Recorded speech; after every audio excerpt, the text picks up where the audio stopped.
Welcome, I'm Tom Jones. I hope you'll stay with me. This is a free art lesson just for you. I'm going to show you a very simple way of creating a moon. But first of all, let me ask you a question.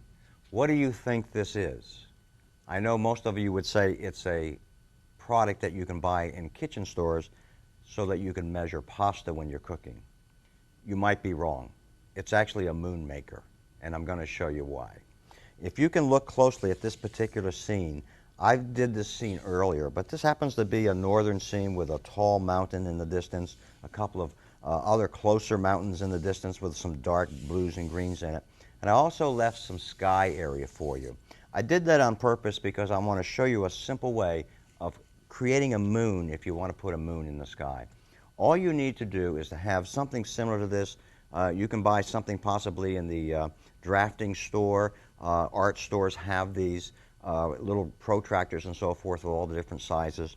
But this happens to be one that's a pasta maker that I got somewhere in a kitchen store. It has different size circles, as you can see. And what we're doing here is that we want to make sure that we don't use a circle that's too small or one that's too large.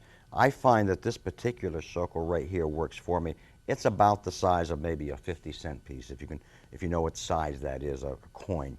So anyway, I'm going to use that size, but watch what I do. In addition to this, I also have a toothbrush, some water, and I also have some tissues handy. So I have basically 4 items. This particular device, my toothbrush, water, and tissues. Watch what I do. I place it wherever I want it in the sky. And it's important now to make sure that you hold this close to the paper. So hold it down firmly. The other thing you want to remember to do is when you use your toothbrush, dip it in water, and then get any excess water out of it. You don't want it dripping wet. The reason for that, if you have too much water going on your particular paper, some of that water may run underneath the edge. It'll create an irregular look. So let's go ahead and give it a try. I'm going to take the toothbrush and wet it. Another thing that I'm going to do is I'm going to use the toothbrush in a circular motion inside this circle. But I want to remember to do one important thing. On part of the moon's edge, I want a hard edge. On part of the moon's edge, I want a soft edge.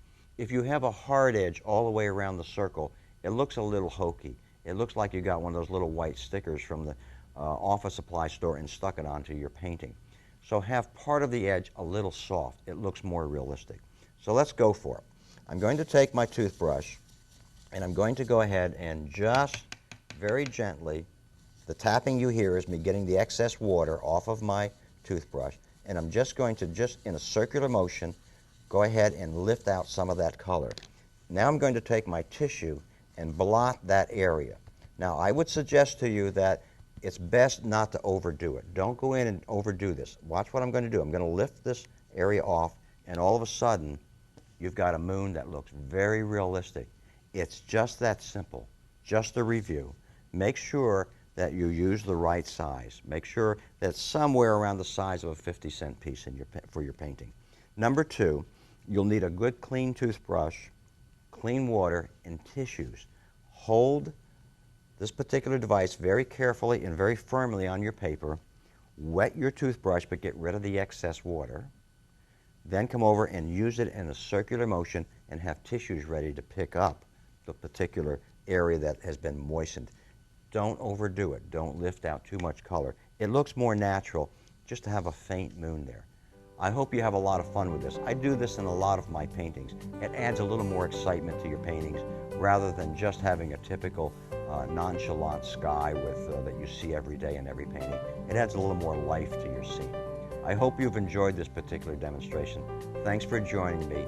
My name is Tom Jones, and I hope to see you real soon. Thanks.